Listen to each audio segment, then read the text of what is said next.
Hello नमस्कार सगळ्यांना, श्री स्वामी समर्थ। तर बघा सकाळ सकाळी फक्त मी आज भात टाकून दिला। भात टाकण्याच्या आधी थोडा वेळ काम करून घेतलं। बाहेरची जी साफसफाई होती ते तर अजून चालूच आहे आमचं, कारण जेवण झाल्यानंतर पण काही संपतच नाही आमचं काम। आज यांना सुट्टी आहे म्हणत होते सकाळीच, सुट्टीचा दिवस पण काय आराम करू देत नाही, म्हणून असंच काही ना काही कामं असतंच असं। तर बघा प्लॅस्टिक खूप होता इकडं, जिकडं तिकडं कागद वगैरे ना खूप कचरा झाला, तो आम्ही इथंच पेटवून दिला। बघा चटया कापड वगैरे सगळं ते पेटवून दिलं। आणि राहिलेलं इकडं जे माती वगैरे होतं ना ते सगळं आम्हाला व्यवस्थित करायचं होतं। आणि पत्रे वगैरे ते साईडला काढून ठेवले, कारण तिथं खूप सारं घाण झालं आणि ते दगडी वगैरे माती वगैरे ते काढून टाकलं आम्ही। आणि इकडे पिशव्या वगैरे सगळं गेटाजवळ खूप असं आमचं खूप सामान होतं, जसं जास्त नाही, फक्त बाळाची खेळणी वगैरे ते होती ते तर आता भंगारवाला आला की ते देऊन टाकायचं आहे एका साईडलाच ठेवून। आणि इथं म्हणतात की गाद्या खूप खराब झाल्यात, म्हणजे त्या सरांच्या होत्या ना ते खूप खराब झाले ते बघा, तर त्याला आता ना बुरशी लागले म्हणतात ते, तर ते आता काढून साईडला ठेवायला लागतील। आणि एक गादी चांगली आहे पण त्याला पण बुरशी आली, ते पण आता साईडला करून बांधून वगैरे ठेवायचे आहे।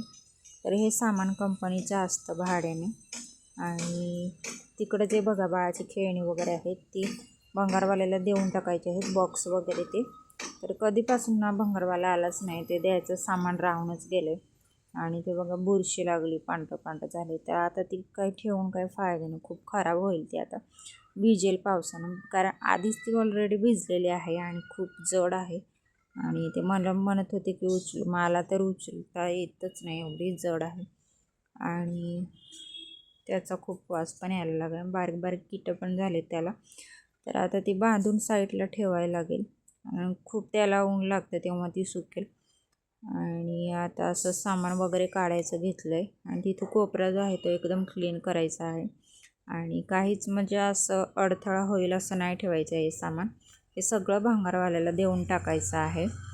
आणि इकडं पिशव्या वगैरे होत्या ते आम्हाला कचरे वगैरे टाकायला ठेवलेत। आणि बाळ बघा किती खेळतंय, जिकडं तिकडं खेळतंय सगळं, आणि ते कचरं पण पेटले। आणि हे बघा नारळाचं सगळं, तर इथं म्हणता येतं गाद्या ठेवूया बांधून। आणि कंपनीचं सामान इथंच लावतात, त्यांची गाडी। आणि हे रूम बघा, सगळीकडं नुसतं काम मी कधीच भांडी कपडे वगैरे धुणी कधीच करून ठेवलं। आणि भात लावायचं होतं फक्त, भाजी तर काय गरम करायची आहे, आणि पुऱ्या पण रात्रीच्या आहेत। सो मी आता जेवण वगैरे काय करणार नाही, त्याच्यामुळं मग हे बघा बाळ लागलं इकडे खेळायला, तर मी पण आधी करून लागले। आता थोडं ते उचली आहे ना, त्याच्यामुळे माझं मग लगेच पोट दुखतं, त्याच्यामुळे जास्त मी वजन नाही काम करत। आणि कंबर वगैरे आधीच दुखते, कारण झाडू मारून तिकडचं पण इकडचं पण करावं लागते। आणि मग बघा बाहेरचं वगैरे मी आधीच झाडून ठेवलं, बाळ झोपलं तर तोवर।